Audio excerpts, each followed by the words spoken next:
Hi future flight attendants, and for this video also former flight attendants. Do you know that over 400,000 airline workers around the world either lost their jobs or were furloughed during the pandemic, and many of them sadly were flight attendants like myself. I don't even have to read the news to realize that. I know so many flight attendants among my colleagues and friends who lost theirs. Are you a flight attendant who has just lost your job? If you are, I'm sorry to hear that, and I hope you're doing fine right now. You know, my sister was also forced to leave her company earlier than planned because of this health crisis. And she's now among thousands of flight attendants whose jobs were affected by the pandemic. And knowing so many of them, I naturally thought of what I would do if I were in their place. What what would I do? First, I'll ask myself if I belong to one of two kinds of flight attendants. The first kind is those who are those who are stuck in a job they have grown tired of. Not everyone is meant for this profession, you know. And I know a lot who only stay because they can't let go of the salary and travel benefits, or they're just scared to try something else. Now, the second group are those who truly love the job. Those who are excited to fly and serve passengers day in and day out.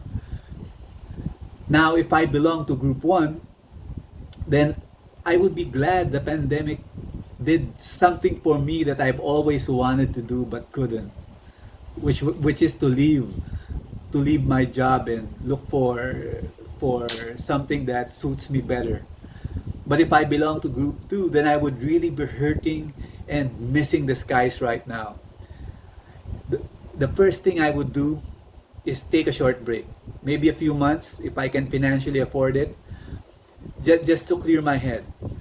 Then I would also make sure to maintain a positive relationship with my colleagues and especially my bosses and the management. Very important.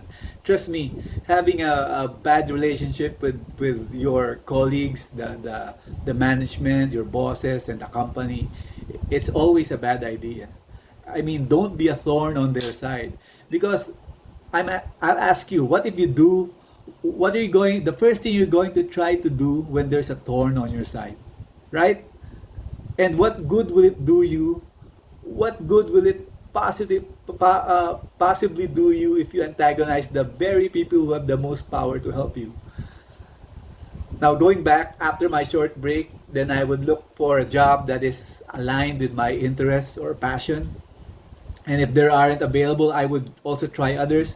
I'd have a second, third, fourth, fifth, seventh, maybe even 20th choice. I will decide not to be too picky, especially if I have bills to pay. But whether I get a job right away or not, I would surely try and put up my own business or side hustle. I mean, the opportunities opened up by technology are countless. I can sell stuff online. I can try my hand selling courses or doing webinars. I can try my hand at being an influencer. I can acquire new skills or even use the ones I already have and do some freelancing. I mean, I love technology. It has made holding two occupations. I mean, working for a company and running a business at the same time. It's made that more possible and more convenient than ever. One thing I would absolutely avoid doing is, I mean, actually doing nothing, being idle, or doing something but something that's unproductive. Because and although the temptation is great, I would avoid being bitter. I would tenaciously keep a positive attitude, and I'd also do my best to keep in touch with my colleagues and bosses.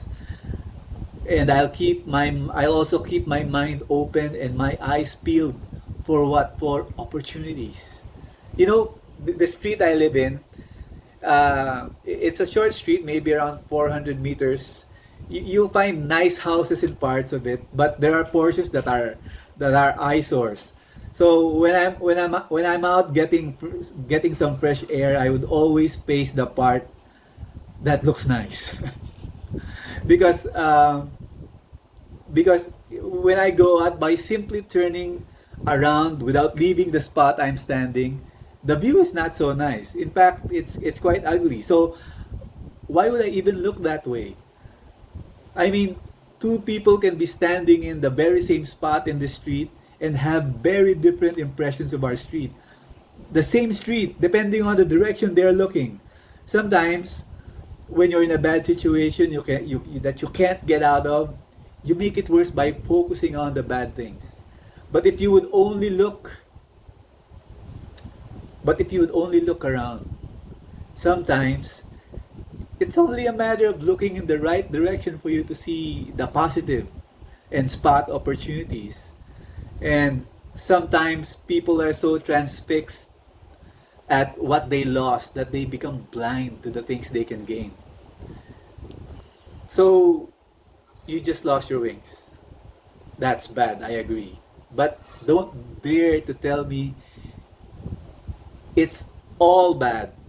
There's good there somewhere, but only if you start looking in different directions to search for it.